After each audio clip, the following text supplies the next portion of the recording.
Hello everyone, welcome to Kishori classes. आज का जो टॉपिक है वो है सेल से रिलेटेड हम 100 एमसीक्यूज़ को डिस्कस करेंगे। तो ये बायोलॉजी का बहुत इंपॉर्टेंट टॉपिक है। उसके बाद बायोलॉजी की और क्लासेस होंगी। आज के इस वीडियो में हम टॉप 100 क्वेश्चंस को डिस्कस करेंगे। तो फ्रेंड्स, आप किसी भी एग्ज़ाम की तैयारी कर रहे हो तो ये टॉपिक आपके लिए बहुत इंपॉर्टेंट होगा। और इसमें मैंने वही क्वेश्चंस बार बार लिए हैं जो आपके अपकमिंग एग्ज़ाम्स या फिर लेटेस्ट एग्ज़ाम में जो अभी डन हुए हैं। और इसमें हम सेल्स के और उसके ऑर्गेनल्स के बारे में जो बहुत इंपॉर्टेंट फैक्ट्स हैं, इंफॉर्मेशन के बारे में हम डिस्कस करेंगे। तो चलिए स्टार्ट करते हैं हम सेल और उससे रिलेटेड कंपोनेंट्स के बारे में। चलिए फ्रेंड्स, अब डिस्कस करते हैं हम जो इंपॉर्टेंट एमसीक्यूज़ हैं आपके जो पेपर में बार बार पूछे जाते हैं। सबसे पहला है आपका सबसे स्मॉलेस्ट यूनिट कौन सी है लाइफ की? तो आपकी सेल है। इसको बेसिक यूनिट ऑफ लाइफ भी बोलते हैं। सेल थ्योरी किसने दी थी? शॉल्डन एंड शॉन ने दी थी। आपको याद होना चाहिए, सेल थ्योरी उन्होंने दी थी। इन्होंने बोला था कि जितने भी एनिमल्स हैं और जितने भी प्लांट हैं, दोनों साइंटिस्ट अलग अलग थे। दोनों किससे बने हैं? आपके सेल से बने हैं। तो आपको ईयर याद होना चाहिए या फिर दोनों साइंटिस्ट के नाम याद होने चाहिए आपको। उसके बाद है सेंट्रियोल। सेंट्रियोल सिर्फ एनिमल सेल में ही पाया जाता है, प्लांट सेल में नहीं पाया जाता सेंट्रियोल। ध्यान रखना इस चीज़ को। और सेंट्रियोल का काम क्या होता है? ये हमारे सेल को डिवाइड करने में हेल्प करता है, डिवीजन करने में हेल्प करता है। ठीक है। उसके बाद है राइबोसोम। राइबोसोम जो राइबोसोम है, एक एक ऑर्गेनेल होती है राइबोसोम। उसका काम क्या है? वो आपकी सेल में प्रोटीन को बनाती है। अगर प्रोकैरियोट की बात हो तो 70S है, और अगर यूकैरियोटिक की बात है तो 80S है। उसके बाद है माइटोकॉन्ड्रिया को हम power house of the cell भी बोलते हैं, क्योंकि ये आपकी सेल को एटीपी देती है। कहाँ से देती है? फूड से। एटीपी क्या है हमारी सेल की? हमारे सेल की ये है एनर्जी करेंसी। हमारे सेल की एनर्जी करेंसी है एटीपी। ठीक है। उसके बाद है साइटोप्लाज्म। साइटोप्लाज्म के अंदर एक साइकिल होती है ग्लाइकोलिसिस। ग्लाइकोलिसिस का मतलब होता है, ग्लाइको का मतलब होता है ग्लूकोज, और लाइसिस का मतलब होता है ब्रेक डाउन। ब्रेक डाउन मतलब जब ग्लूकोज टूटता है तभी तो एनर्जी मिलेगी हमें। तो ये होता कहाँ पे है? ये होता है साइटोप्लाज्म के अंदर, और ये दोनों में होता है, चाहे वो प्रोकैरियोटिक हो चाहे वो यूकैरियोटिक हो। ठीक है। उसके बाद माइटोकॉन्ड्रिया के अंदर एक साइकिल चलती है जिसका नाम है क्रैब साइकिल। ये आपसे पूछा होता है टीसी साइकिल कहाँ होती है या फिर क्रैब साइकिल कहाँ होती है, तो आप बोलोगे माइटोकॉन्ड्रिया में। पर एरोबिक कंडीशन में। एरोबिक कंडीशन का मतलब होता है कि ऑक्सीजन की प्रेजेंस में काम होएगा। उसके बाद है हिल रिएक्शन। जो है वो कहाँ होती है? वो क्लोरोप्लास्ट में होती है। और हिल रिएक्शन मतलब आपकी लाइट रिएक्शन को भी बोल देते हैं। मतलब क्लोरोप्लास्ट में होता है, हिल मतलब साइंटिस्ट के बेस पे रख दिया गया नाम इसका। और लाइट रिएक्शन कहाँ होती है? थाइलॉइड मेम्ब्रेन के अंदर होती है। और डार्क रिएक्शन कहाँ पे प्रेजेंट होती है? स्टोरमा में। और थोड़ा बहुत साइटोप्लाज्म ऑफ क्लोरोप्लास्ट। पर मेनली जो क्या है वो कहाँ प्रेजेंट होती है? स्टोरमा ऑफ क्लोरोप्लास्ट। ठीक है। उसके बाद है नेक्स्ट। नेक्स्ट इंपॉर्टेंट क्वेश्चन है आपके सबसे पहला है प्लाज्मा मेम्ब्रेन किससे बनी है? तो आपको पता होना चाहिए प्लाज्मा मेम्ब्रेन बनी है तीन चीज़ों से। लिपिड से बनी है, प्रोटीन से बनी है, और कार्बोहाइड्रेट से बनी है। उसके बाद है लाइजोसोम्स। लाइजोसोम्स को हम सुसाइडल बैग भी बोलते हैं। Suicidal bag. ठीक है। ये जहाँ पे भी जाते हैं वहाँ जाके फट जाते हैं। ऐसा क्यों? क्योंकि इनके अंदर एंजाइम होते हैं जिनका नाम क्या होता है? Hydrolytic enzyme. और ये क्या करते हैं? साथ में इंट्रासेलुलर डाइजेशन भी करते हैं, निगल लेते हैं चीज़ों को। ठीक है। क्रोमोसोम्स को हम बहुत क्लियरली देख सकते हैं। जैसे क्रोमोसोम का स्ट्रक्चर ऐसा होता है, कुछ ऐसा स्ट्रक्चर। ठीक है। उसको देखने के लिए एक स्टेज होती है जिसका नाम होता है मेटाफेज स्टेज। ये आप ध्यान रखोगे। ठीक है। इसको ध्यान करने के लिए ट्रिक है, सीएम चीफ मिनिस्टर से याद रखो। क्रोमोसोम कहाँ दिखते हैं? मेटाफेज के अंदर दिखते हैं। ठीक है। उसके बाद है प्लांट की जो सेल वॉल है वो किस में पाई जाती, किस में देखी जाती है? सेलुलोज में देखी जाती है। इस मतलब किससे बनी है वो? एक तो सेलुलोज से बनी है, एक हेमी सेलुलोज से बनी है, एक पैक्टीन से बनी है। ठीक है। Cell theory did not nature of the virus. Cell theory virus को नहीं मतलब एक्सप्लेन कर पाई थी, क्योंकि वायरस क्या है? आपके ऑब्लिगेट पैरासाइट होते हैं। उसका मतलब ये होता है अगर ये शरीर के बाहर है तो आउटर है, तो ये नॉन लिविंग है, मतलब सांस नहीं ले रहे। अगर ये शरीर के अंदर है तो ये लिविंग है। इसलिए वो लोग दोनों शोल्डर एंड शॉन दोनों क्लियर नहीं कर पाए कि ये वायरस किस किस नेचर में आता है, सेल थ्योरी के अंदर आता है या नहीं आता है। तो कई बार पूछ लेते हैं कि वायरस की डिस्कवरी किसने की थी? लियोन वॉस्की ने की थी। ये आपको ध्यान रखना है। और एक एक जब सेल थ्योरी शॉल्डन शॉन ने दी थी, एक साइंटिस्ट और आके बीच में आते हैं, रुडोल्फ विर्च्यू, जिन्होंने बोला था 1858 में कि जो सेल है प्री एग्जिस्टिंग सेल, जो ओल्ड सेल से ही न्यू सेल बनते हैं, मतलब ये है प्री एग्जिस्टिंग सेल्स का मतलब, सेल अराइज फ्रॉम, मतलब पुराने सेल से ही नए सेल बनते हैं। उसके बाद है जो टर्म है सेल की, किसने दी थी? रॉबर्ट हुक ने दी थी, बहुत बार पूछा जाता है, और कब दी थी? 1665 सन में दी थी, ठीक है। नेक्स्ट क्वेश्चन है सबसे इंपॉर्टेंट जो पूछे होते हैं एग्जाम में बहुत बार। सबसे पहले है, अगर पूछा जाए आपसे यूनिसेलुलर सेल सबसे बताओ कौन सा सबसे बड़ा यूनिसेलुलर सेल कौन सा है, तो वो है आपकी एसिटोबुलेरिया, जो कि एक ग्रीन एल्गी है और ये 10 सेंटीमीटर तक हो सकती है, ठीक है। मतलब सबसे बड़ा सेल पूछा है इन्होंने यूनिसेलुलर, ये ध्यान रखना। यूनिसेलुलर का मतलब होता है कि जो एक ही तरह के सेल से बने हैं, मतलब उसमें उसमें कोई टिश्यू ओरिजिनेट होता है, मतलब सारे सेल सेल सेल सेल जुड़ते चले गए, ठीक है। सबसे सिंपलेस्ट अमाइनो एसिड कौन सा होता है? हाँ, वो है ग्लाइसिन, ये आप याद रखोगे। और हमारी बॉडी कितने तरह की प्रोटीन बनती है? 20 तरह के, ये भी आप याद रखो, कितने तरह के अमाइनो एसिड याद रखना। अब बहुत सारे अमाइनो एसिड जब इकट्ठे हो जाते हैं, बहुत सारे अमाइनो एसिड जब इकट्ठे हो जाते हैं तो उसको हम बोलते हैं प्रोटीन, ठीक है। मतलब प्रोटीन का जो मोनोमर्स है, जो जिससे बनता है प्रोटीन, वो अमाइनो एसिड सबसे बेसिक यूनिट है उसकी। उसके बाद है जो आरआरएनए है, राइबोसोमल आरएनए, वो बनता कहाँ है? न्यूक्लियोलस में बनता है। उसके बाद मैसेंजर आरएनए जो है वो कहाँ बनेगा? वो न्यूक्लियस में बनता है। और जो टीआरएनए है वो भी न्यूक्लियोलस में बनता है, ये आप ध्यान रखोगे। मतलब साइट का नाम याद रखना है आपने, कौन कहाँ पे प्रेजेंट है और क्या क्या काम है सबका। उसके बाद हमें सबको पता है क्लोरोफिल जो है प्लांट के अंदर, वो क्या करती है? लाइट को एब्जॉर्ब करती है। जो धूप आती है, जो स्पेक्ट्रम बनता है धूप का, जिसको आप बोलते हो 7 स्पेक्ट्रम, तो उस वो क्या करती है? उसको एब्जॉर्ब करती है और उससे खाना बनाती है, ठीक है। उसके बाद है गोल्जी बॉडी, इसको postman of the cell बोलते हैं, पुलिस ऑफ द सेल बोलते हैं। और गोल्जी बॉडी का दूसरा नाम गोल्जी अपरेटस भी है, गोल्जी कॉम्प्लेक्स भी है, गोल्जी बॉडी भी है।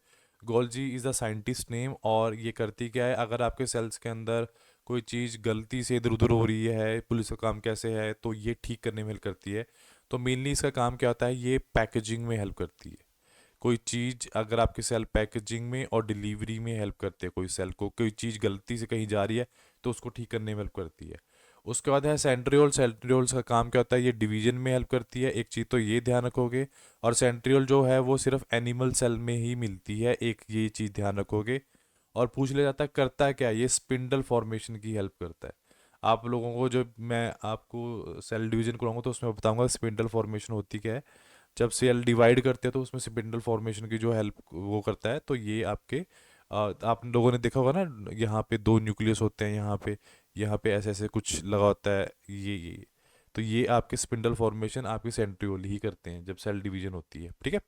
उसके बाद है जो मिडल लैमेला है। मिडल लैमेला मतलब ये 2 सेल हैं और इनके सेल के दो के बीच में जो ये सीमेंट वाला एरिया है, इसको मिडल लैमेला बोलते हैं। किससे बना है? तो आपको याद रखना है कि कैल्शियम हो या फिर मैग्नीशियम पैक्टेट से बना है, या दोनों में से एक दे सकता है वो आपको, और या फिर दोनों भी दे सकता है। तो दोनों को याद रखना है, कैल्शियम और मैग्नीशियम पैक्टेट से।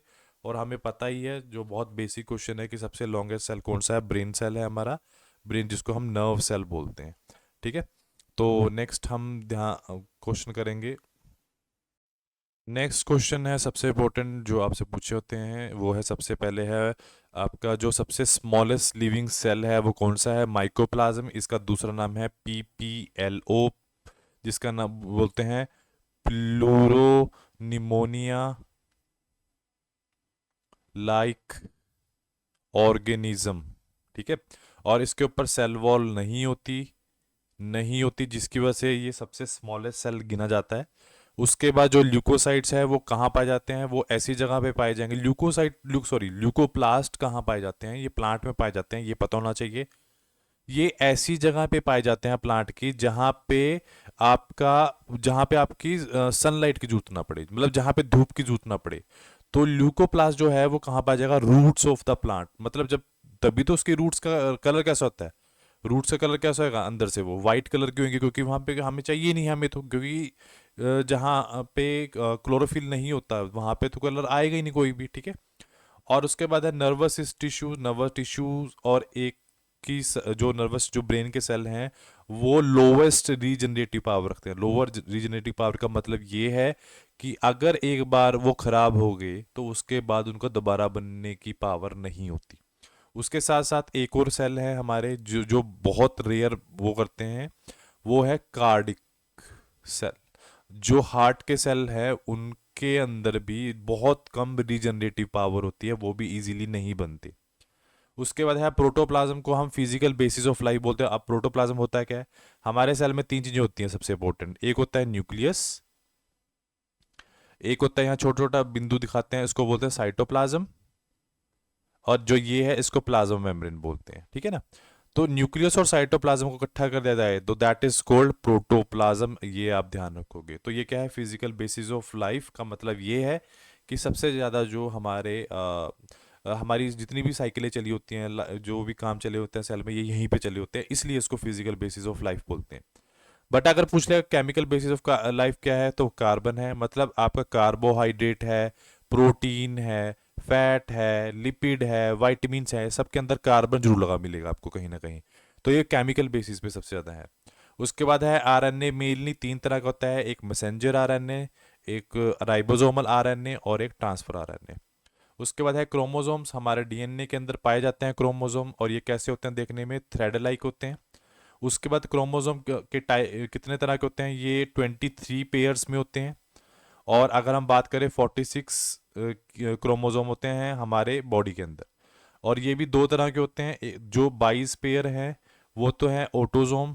ऑटोजोम का मतलब ये होता है कि जो जिसमें हम बोलते हैं कि इसकी आंखें माँ पे हैं, बाप पे हैं, मतलब हमारे जो फिजिकली जो फीचर्स होते हैं माँ बाप से, सिस्टर से, मतलब ऐसे बोलते हैं ना फीचर्स आ रहे हैं, वो कहाँ से आते हैं? 22 पेयर से आते हैं, जिसको ऑटोजोम बोलते हैं।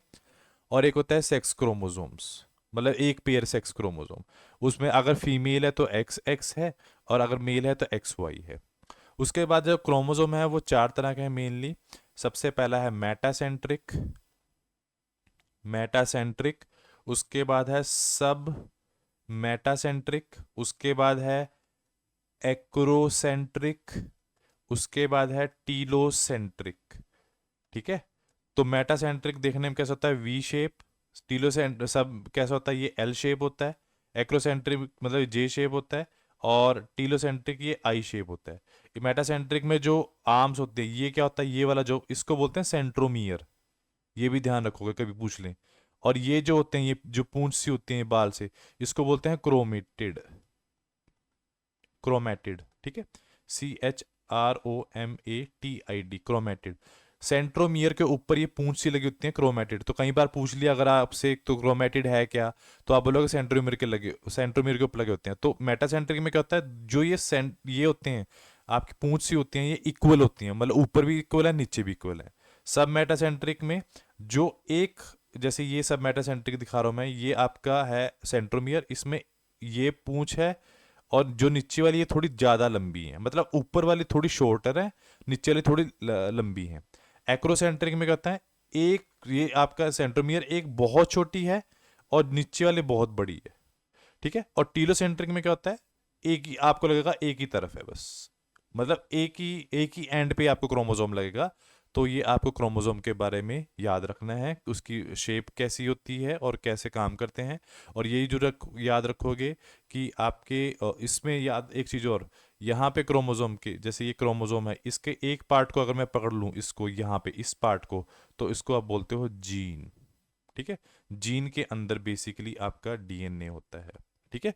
डीएनए क्या है? एक ऐसी इंफॉर्मेशन जो माँ बाप से बच्चों में जाती है, कोई भी गुण हो वो चीज़, ठीक है। नेक्स्ट इज, अब नेक्स्ट है जो क्वांटासोम्स हैं वो कहाँ पाए जाते हैं? वो क्लोरोप्लास्ट में पाए जाते हैं। एक क्वांटासोम के अंदर कितने क्लोरोफिल होते हैं? तो 230 से 300 क्लोरोफिल मॉलिक्यूल्स होते हैं एक क्वांटासोम के अंदर। जेंथोफिल्स जो एक एसेसरी पिगमेंट्स होता है, हमारे फोटोसिंथेसिस में हेल्प करता है कहीं ना कहीं। उसका उसका जो पिगमेंट है उसका कलर कैसा होता है? तो आपको येलो कलर याद रखना है। कैरोटीन जो है, कैरोटीन्स हैं जो, उसका कलर कैसा होता है? उसका ऑरेंज भी हो सकता है, येलो भी हो सकता है, रेड भी हो सकता है, कुछ भी हो सकता है। क्लोरोफिल ए का जो फॉर्मूला है वो कैसा है? वो सी के 55 मॉलिक्यूल्स हैं, हाइड्रोजन के 72, MgN के 4 और O5, ठीक है। और जो बी का है वो C55H70 O6 और N4Mg। उसके बाद है जो मिडल लैमेला है, उसके अंदर जो केमिकल भरा होता है। मिडल लैमेला क्या है, दो सेल्स के बीच में जो सीमेंट भरा हुआ है इस वाले को, इसके अंदर सबसे ज़्यादा क्या होता है, पैक्टीन होता है, ये याद रखोगे, ठीक है। और उसके बाद है साइटोप्लाज्मिक, जो प्लांट के अंदर कॉन्टिन्यूटी बना के रखता है, वो प्लाज्मोडेस्माटा बना के रखता है। उसके साथ साथ जो लैम्प ब्रश क्रोमोसोम है वो कहाँ पाया जाता है, वो वर्टिब्रेट के अंदर पाया जाता है, जैसे कि फिश, एम्फीबियन, रेप्टाइल और बर्ड oocyte। उसके साथ साथ डीएनए किससे बना है, डीएनए बना है हिस्टोन से, और जिसको आप क्रोमेटिन बोलते हो। देखो डीएनए के ऊपर होता है कौन सा चार्ज, नेगेटिव, और हिस्टोन के ऊपर होता है पॉजिटिव चार्ज। नेगेटिव पॉजिटिव दोनों अच्छे से रहते हैं तो दोनों को मिला के क्रोमेटिन बन जाता है, ठीक है।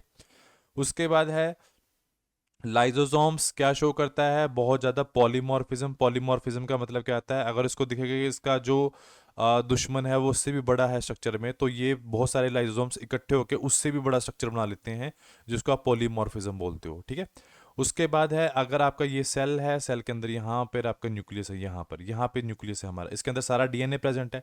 तो सारे न्यूक्लियस को मैं इकट्ठा करके क्या बोल दूंगा, जीनोम बोल दूंगा। तो ये क्या है, टोटल सेट ऑफ जीन है, जिसको हम क्या बोलते हैं, ह्यूमन बॉडी के, तो उसको हम क्या बोलते हैं, जीनोम बोलते हैं। उसके बाद है कौन सा ऐसा ऐसी आरएनए है जो न्यूक्लियस से साइटोप्लाज्म में घूमता रहता है, ट्रांसफर होता रहता है, तो वह है मैसेंजर आरएनए, जो अपने आप घूमता रहता है आपके न्यूक्लियस से साइटोप्लाज्म के बीच में। नेक्स्ट हम बात कर रहे हैं आपके एलिमेंट्री पार्टिकल्स की। जो माइटोकॉन्ड्रिया, उसमें कौन सा एलिमेंट्री पार्टिकल पाया जाता है, उसमें पाया जाता है आपका F1 और F0 पार्टिकल पाया जाता है, और इसको हम ऑक्सीजोम्स भी बोल देते हैं। जहाँ पे क्या होता है, आपकी एटीपी की जनरेशन होती है, मतलब जहाँ पे आपकी जो करेंसी है, जहाँ पे आपका एटीपी जनरेट होता है, मतलब एडेनोसिन ट्राइफॉस्फेट। और उसके बाद है मैग्नीशियम, जो आपका क्लोरोफिल होता है उसके जो मिड में मैग्नीशियम पाया जाता है, ऐसे इसके ऊपर मॉलिक्यूल्स लगे होते हैं, ठीक है, मैग्नीशियम पाया जाता है। उसके बाद है जो वैक्यूल है, जैसे प्लांट सेल है, प्लांट सेल में सबसे बड़ा वैक्यूल होता है, आपको पता होगा यहाँ पे न्यूक्लियस होता है। तो वैक्यूल की जो लाइनिंग है उसको क्या बोला जाता है, उसको बोला जाता है टोनोप्लास्ट। उसके बाद है एक, जो है प्रोकैरियोट हो चाहे यूकैरियोट हो, ये एक ऐसी ऑर्गेनिल्स है जिसके ऊपर कोई भी मेम्ब्रेन नहीं होती, जबकि हम ऑर्गेनिल्स किसको बोलते हैं, मेम्ब्रेन बाउंडेड स्ट्रक्चर को ऑर्गेनिल बोलते हैं। उसके साथ साथ ऐसी मेम्ब्रेन, ये तो वो होगी जिसके ऊपर है ही नहीं, सेल मेम्ब्रेन है ही नहीं, पर ऐसे स्ट्रक्चर का भी नाम बताओ जिसके ऊपर डबल मेम्ब्रेन है। तो आपके कौन कौन से हैं वो ऑर्गेनिल्स, न्यूक्लियस के ऊपर डबल मेम्ब्रेन है, माइटोकॉन्ड्रिया के ऊपर डबल मेम्ब्रेन है, क्लोरोप्लास्ट के ऊपर अब डबल मेम्ब्रेन है, ये याद रखोगे। डीएनए से जब आरएनए बनता है तो वो ट्रांसक्रिप्शन से बनता है, ये याद रखोगे। और जब आरएनए से प्रोटीन बनता है, आरएनए से प्रोटीन, डीएनए से आरएनए, ठीक है, तो वो ट्रांसक्रिप्शन, आरएनए से प्रोटीन बनेगा, दैट इज कॉल्ड ट्रांसलेशन, ठीक है।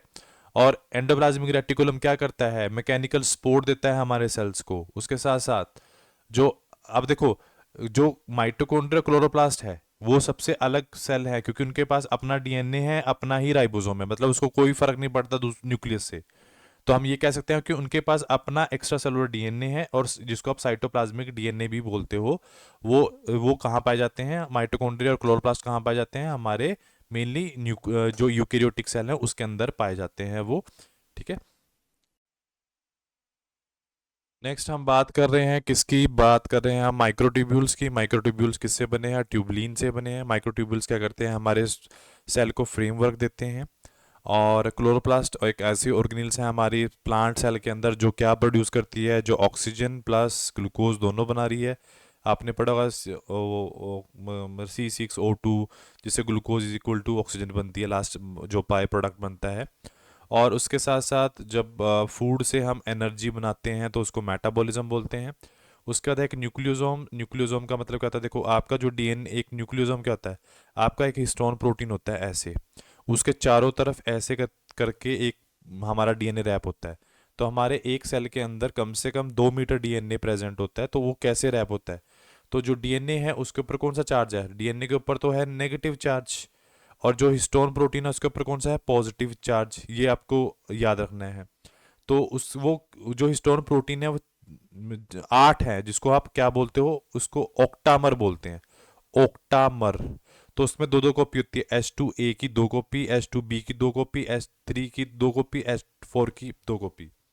उसके साथ साथ जो हिस्टोन प्रोटीन है वो बताता हूँ सब। देखो सबसे पहले मैं डीएनए को बताता हूँ। ये एक ऐसा केमिकल है जो माँ बाप से बच्चों में जाता है, जिससे हमारे गुण जाते हैं। तो ये किससे बना है? ये बना है आपका पेंटोज शुगर से, ठीक है, नाइट्रोजन बेस से, और बना है आपका phosphate group. Phosphate group, phosphate group की वजह से जो डीएनए है उसके ऊपर जो नेगेटिव चार्ज आता है।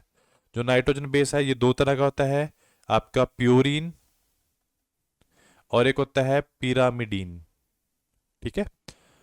आपका जो प्यूरिन है वो होता है आपका ए और जी, और पिरामिडीन है सी और टी, ठीक है। तो अब एक साइंटिस्ट आते हैं जिसका नाम है चारगफ रूल। एक साइंटिस्ट, उन्होंने बोला प्यूरिन हमेशा इज इक्वल टू पिरामिडीन, या फिर pyrimidine is equal to purine. तो हमेशा ए के सामने डबल बॉन्ड टी लगेगा, या फिर टी के सामने डबल बॉन्ड ए लगेगा, ये याद रखना। अब डबल बॉन्ड है क्या? ये होते हैं आपके हाइड्रोजन बॉन्ड, ठीक है। उसके बाद है जो आपका पिरामिडिन, और उसके बाद जो बचा है सी जी, ट्रिपल बॉन्ड सी, और सी के सामने ट्रिपल बॉन्ड जी। तो ये इसके सामने हमेशा लगेंगे, और ये तीन क्या है इसके अंदर? थ्री हाइड्रोजन बॉन्ड, ठीक है। अब यहाँ पे क्या है? आपका नेगेटिव डीएनए पॉजिटिव प्रोटीन के साथ जुड़ा है, तो उसको आप क्या बोलोगे? उसको बोलते हैं हम न्यूक्लियोसोम। और एक चीज और, न्यूक्लियोसोम में दो प्रोटीन होती है बहुत खास, एक होते हैं लाइसीन और एक होती है आर्जिनिन। इसको याद करने की ट्रिक मैं ऐसे याद रखता हूँ, इसको एल ए से याद रखता हूँ। Lysine and arginine, L A मतलब लॉस एंजल्स को से याद रखता हूँ। और याद रखना कि इसको मैं याद रखता हूँ गर्ल्स कॉलेज से, याद रखता हूँ कि तीन जने हैं वहाँ गर्ल्स कॉलेज में, तीन सहेलियाँ हैं। और मैं कहाँ खड़ा हूँ? एट, एट मतलब एट गर्ल्स कॉलेज, एट मतलब दो हैं, और गर्ल्स कॉलेज मतलब तीन है। आप ये बेसिक इन्फॉर्मेशन याद रखोगे जो एग्ज़ाम के पॉइंट ऑफ व्यू से बहुत ज़रूरी है। तो अगर आपको मेरा वीडियो अच्छा लगा हो तो please do subscribe and share my YouTube channel. और कोई कमेंट हो तो please comment on my channel. कोई वीडियो चाहिए तो that also comment on my channel. Thank you so much.